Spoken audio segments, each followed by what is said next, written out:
এবারে অবহেলার কারণে কেউ হজে যেতে না পারলে দায় এজেন্সিকে নিতে হবে। ধর্ম উপদেষ্টা ডক্টর আফম খালিদ হোসেন এই হুঁশিয়ারি দিয়েছেন। নির্দেশ দেন সৌদি আরবের হজ সেবাদানকারী প্রতিষ্ঠানের সঙ্গে আগামী শুক্রবারের মধ্যে চুক্তি শেষ করার। জানান এবছর হজে সঙ্গী হিসেবে নেওয়া যাবে না শিশুদের।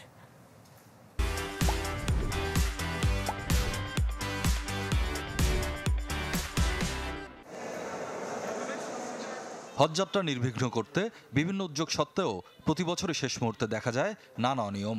দোলাচলে থাকতে হয় বহু হজযাত্রীকে। সেসব এড়াতে এবং সৌদি সরকারের নিয়মের মধ্যে হজ পালন করতে শুরু থেকেই তাগাদা দিয়ে আসছে ধর্ম মন্ত্রণালয়।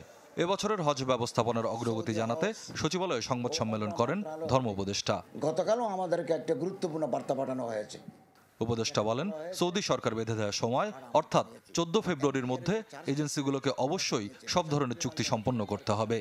এজেন্সির কারণে কোনো মুসল্লি হজ পালন করতে না পারলে এর দায় এজেন্সির। হজ সার্ভিস কোম্পানির সাথে 14 ফেব্রুয়ারির মধ্যে চুক্তি সম্পাদনের বিষয়টি গত বছরের 23 অক্টোবর সৌদি হজ ওমরা মন্ত্রণালয় হতে জানানো হয়। এজেন্সির অবহেলা বা গাফিলতির কারণে কোনো হজ যাত্রী, নিবন্ধিত হজ যাত্রী হজ করতে না পারলে সে দায় সংশ্লিষ্ট এজেন্সিকে নিতে হবে। এই দায় কোনোভাবে সৌদি সরকার কিংবা বাংলাদেশের ধর্ম বিষয়ক মন্ত্রণালয় বহন করবে না। তিনি জানান, উমরার ক্ষেত্রে বিমানের টিকিট সিন্ডিকেট ধরতে গঠন করা হয়েছে টাস্ক ফোর্স। এই যে অস্বাভাবিক মূল্য বৃদ্ধি করলো দ্বিগুণ, ত্রিগুণ, চতুর্গুণ, এর সাথে কারা জড়িত?